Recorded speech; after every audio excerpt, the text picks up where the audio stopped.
Hey guys, Aaron here. Today I'm going to be showing you guys how to replace an AC compressor on a Nissan Titan years 2004 through 2015. And the truck in this video is a 2008 four-wheel drive with about 235,000 miles. The reason why we're replacing the compressor is because a seal, the front seal on the compressor itself, is slowly leaking Freon, and after about a week, the system becomes so low in charge that the air gets warm inside the cabin.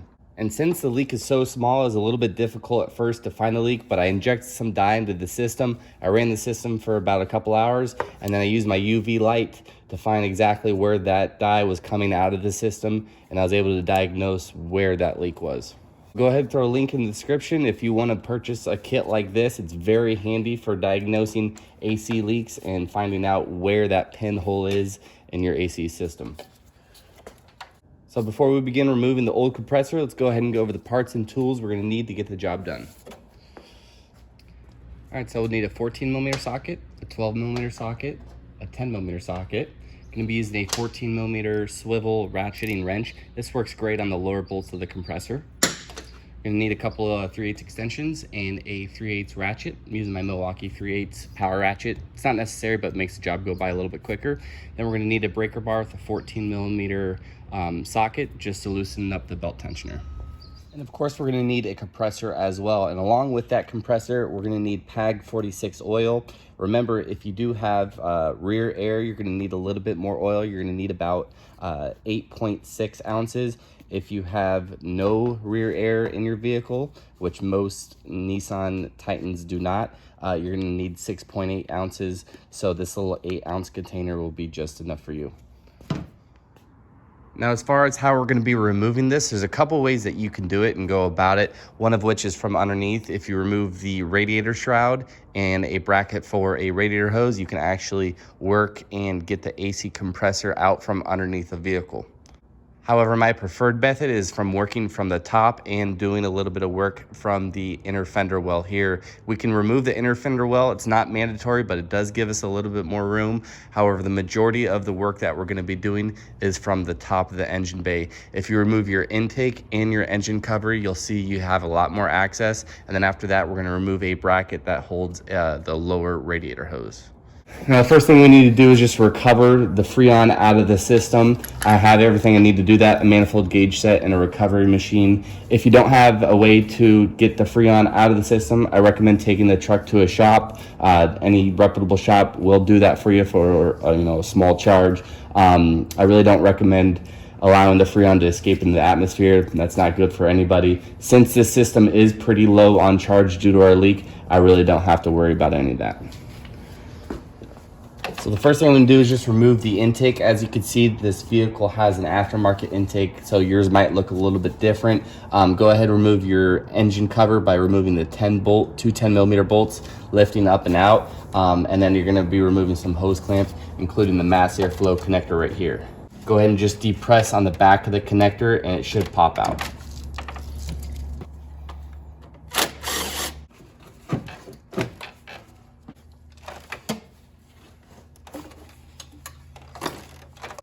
All right, so with the intake removed, let's go ahead and remove our belt so we can get our AC compressor off. I'm going to be using a 14mm socket on the tensioner, which is right here. And then we're going to be turning the pulley to the left. All right, next we need to go ahead and remove this bracket here that holds on the lower radiator hose. We just need to move it out of the way a couple inches. So we're going to be taking our 12mm socket and taking the bolt out that is connected to the engine right here.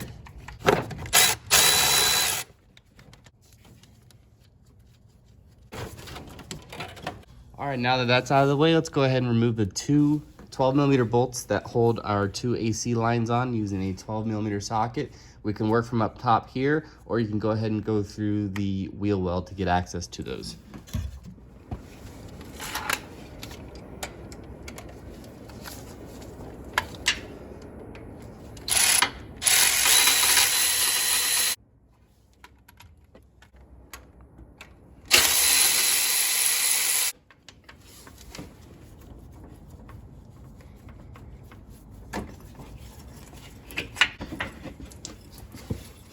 All right, so next let's go ahead and remove the connector that's mounted on the top of the compressor itself. I like to just take some pliers like this and squeeze the back of the connector. It can kind of be stubborn. So by doing that, we're just gonna force the connector to unlock and then pull it out. All right, after that's done, let's go ahead and take our 14mm socket and a couple of extensions and remove the 4 bolts that hold the compressor to the motor. There's 2 on the bottom and there's 2 on the top. The 2 on the top are a little bit longer. 2 on the bottom are a little bit more accessible from the bottom of the truck.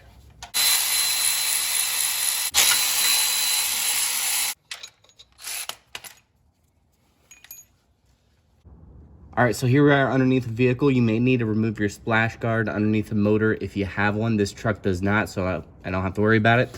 I went ahead and cracked these 2 14mm bolts loose. Now I'm gonna remove them and we can go ahead and take our AC compressor out.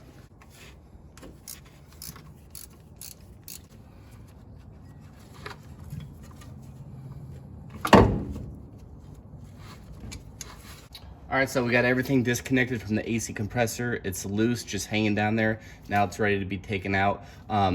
We can go ahead and take it out through here, or we can take it out through the top. As you can see, looks like my wheel well has been torn on this truck. I don't know what's going on with that, so I'm gonna go ahead and take it out through here. If you wanna take your wheel well out, you could do that too, totally up to you.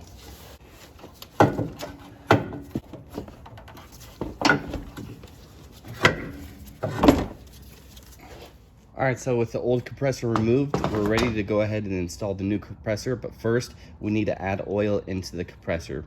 Now, as I mentioned before, if you don't have rear air, which we do not in this truck, we're gonna need 6.8 ounces. If you have an Armada or an Infinity or something like that, you're gonna need to add 9.6 ounces of oil.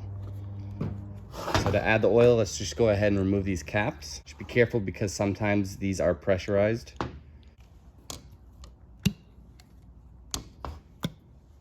Now, before we pour our oil into our compressor, one thing to note, some compressors come pre-charged with like 3 ounces of oil. Just refer to the instructions that come with the compressor. You definitely don't want to add too much oil into your system. All right, so now that we got the oil in, I'm just gonna go ahead and throw these caps back in. That way no dirt gets inside when we throw the compressor onto the motor.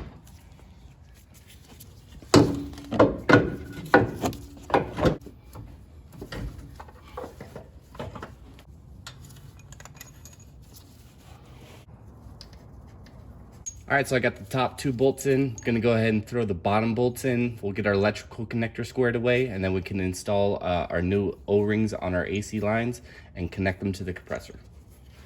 All right, now it's time to go ahead and replace the O-rings on both of our AC lines. We're gonna be using the new O-rings that came with our compressor. Your compressor should have new O-rings. So you could either cut these off or you can pry them off. I'm gonna pry them off just because these aluminum lines tend to get scored pretty easily.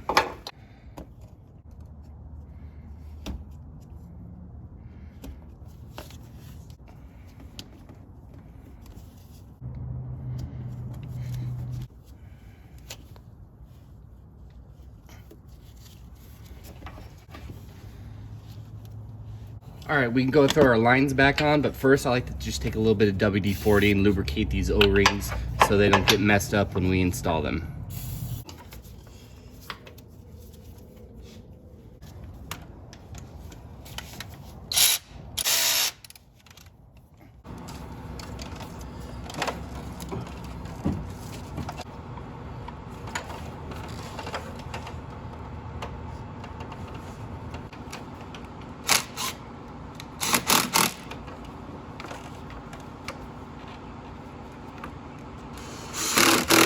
All right, so now that we got everything put back together, it's time to go ahead and draw a vacuum on the system. We do this for a couple reasons.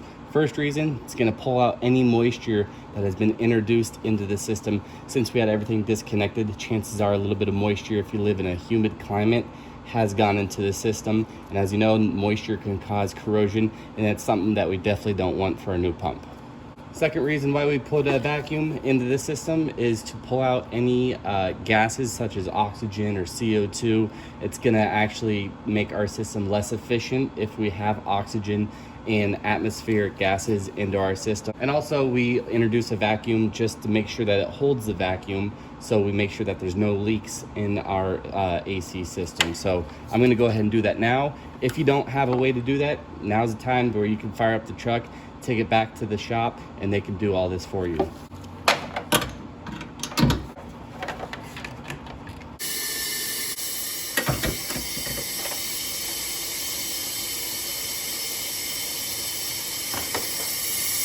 All right, now it's time to go ahead and put Freon into the system. I'm gonna fire up the truck, and the truck takes 1.5 pounds of Freon. If you have rear air, it's gonna be 2.3 pounds of Freon.